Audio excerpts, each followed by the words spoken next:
Baghdad کی ایک مشرقی ریاست پر برمکی خاندان کے ایک بادشاہ کی حکومت تھی۔ اس نے اپنے رہنے کے لیے شاندار محل بنوایا تھا۔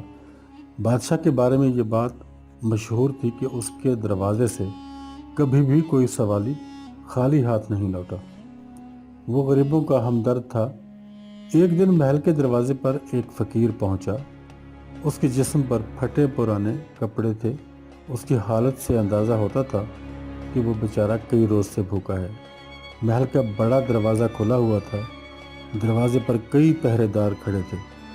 فقیر نے ان پہرے داروں سے کہا، مجھ پر رحم کرو، میں نے کئی روز سے کھانا نہیں کھایا ہے اور اب تو میرے لیے ایک قدم بھی چلنا بہت دشوار ہو رہا ہے۔ پھر فقیر نے اس شاندار محل کے در و دیوار پر نظریں ڈالتے ہوئے کہا، اس عظیم شان محل کا مالک کون ہے؟ یقیناً وہ بہت دولت مند ہوگا، مجھے اس کا نام بتاؤ۔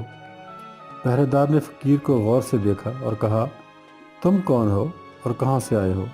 بڑی حیرت کی بات ہے، تم یہ بھی نہیں جانتے کہ یہ برمکی بادشاہ کا محل ہے، بغداد کا سب سے ذہین، عقل مند اور دولت مند ترین حکمران ہے۔ فقیر نے پہرے دار کی بات سن کر کہا، ہاں، میں نے بادشاہ کے بارے میں سنا تو ضرور ہے کہ وہ غریبوں کا سچا ہمدرد ہے۔ پہرے دار صاحب، آپ مجھے چاندی کا ایک سکہ دے دیں تاکہ میں اپنے لیے روٹی خرید لوں، بھوک سے میری جان نکلتی جا رہی ہے۔ پہرے دار نے فقیر سے کہا، اگر تم بھوکے ہو تو اندر محل میں کیوں نہیں چلے جاتے؟ تمہیں کوئی نہیں روکے گا، میرا آقا بھی اندر ہی موجود ہے، اس سے ملو اور اس کو مدد کی درخواست کرو، وہ تمہاری مدد ضرور کرے گا۔ یہ سن کر فقیر خوش ہو گیا اور پہرے دار کا شکریہ ادا کر کے محل کے اندر چلا گیا۔ محل کے اندر ایک شاندار اور خوبصورت تخت پر بادشاہ بیٹھا ہوا تھا۔ اس نے فقیر کو اندر آتے دیکھ لیا تھا۔ فقیر ڈرتے ڈرتے آہستہ آہستہ آگے بڑھا۔ شہزادہ اسے غور سے دیکھ رہا تھا۔ ڈرو نہیں، چلے آؤ، ہم تمہیں اپنے اس خوبصورت محل میں خوش آمدید کہتے ہیں، بتاؤ کیا بات ہے؟ فقیر ادب سے بڑھا اور بادشاہ کے سامنے جھک کر بولا، میرے آقا، میں ایک غریب آدمی ہوں، آپ سے مدد چاہتا ہوں۔ صبح سے بھوکا ہوں، اب تک کچھ بھی کھانے کو مجھے نہیں ملا۔ بادشاہ نے اس کی بات غور سے سنی اور پھر فوراً تالی بجاتے ہوئے آواز لگائی کہ کوئی ہے؟ ایک برتن اور پانی کا لوٹا لاؤ، ہم اور ہمارا مہمان کھانے سے پہلے ہاتھ دھوئیں گے۔ فقیر مڑ کر دیکھنے لگا کہ پانی کون لا رہا ہے، مگر کوئی بھی نہ آیا۔ مگر بادشاہ ایسے ہی ظاہر کر رہا تھا جیسے پانی آ گیا ہے اور وہ اپنے ہاتھ دھو رہا ہے۔ نہ خادم نظر آ رہا تھا، نہ برتن اور نہ ہی پانی۔ فقیر حیران تھا۔ پھر بادشاہ نے فقیر سے کہا، معزز مہمان، آپ بھی ہاتھ دھو لیں۔ فقیر سوچ رہا تھا کہ جب پانی ہی نہیں ہے تو ہاتھ کیسے دھوئے جائیں گے، مگر بادشاہ کے سامنے کیا بول سکتا تھا؟ مجبوراً اسے بھی وہی کرنا پڑا جو بادشاہ نے کیا تھا، یعنی جھوٹ موٹ ہاتھ دھونے لگا۔ اب بادشاہ نے دوبارہ تالی بجائی اور دوسرا حکم صادر کیا، کوئی ہے؟ جلدی ہمارے اور ہمارے مہمان کے لیے بہترین کھانا لاؤ، دیر بالکل بھی نہیں کرنا۔ نہ کوئی خادم آیا اور نہ ہی کھانا، مگر بادشاہ یہ ظاہر کر رہا تھا جیسے ان کے سامنے دسترخوان بچھا دیا گیا ہے اور اس پر کھانا بھی لگا دیا گیا ہے۔ اس کے بعد بادشاہ نے اس طرح منہ چلانا شروع کر دیا جیسے وہ واقعی میں کھانا کھا رہا ہو۔ اس نے فقیر سے بھی کہا، آؤ دوست، تکلف کی کوئی ضرورت نہیں ہے، اسی طرح کھاؤ جس طرح آپ اپنے گھر میں کھاتے ہو۔ تم نے کہا تھا کہ تم صبح سے بھوکے ہو مگر کھا نہیں رہے ہو، کیوں؟ فقیر نے دل ہی دل میں کہا، کاش یہاں کھانے کو کچھ ہوتا۔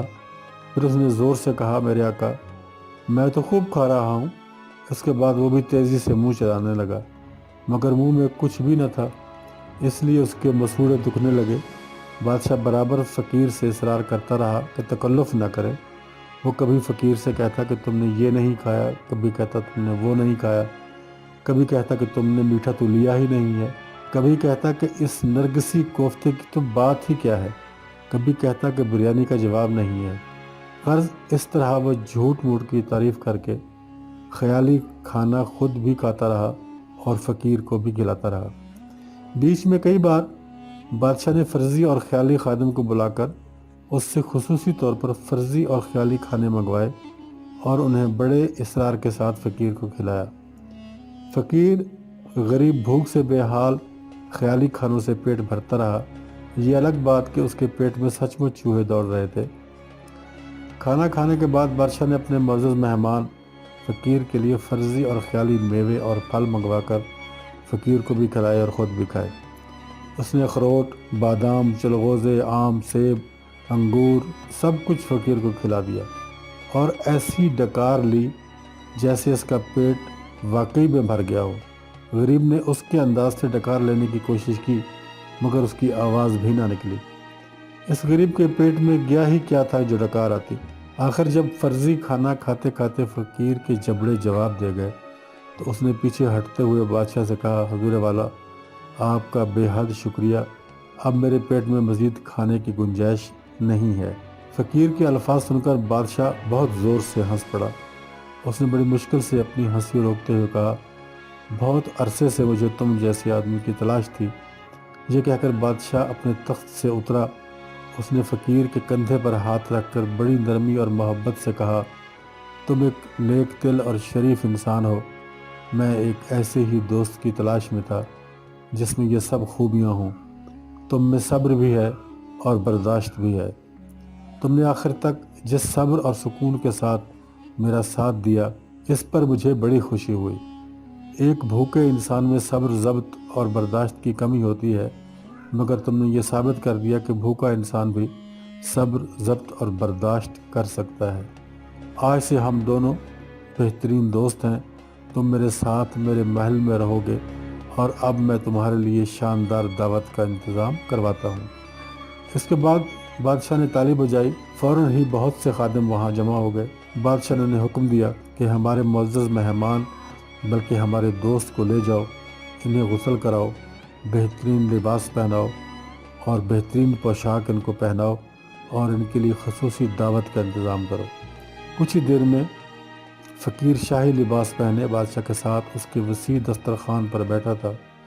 اس بار ان کے سامنے بالکل اصلی کھانے تھے۔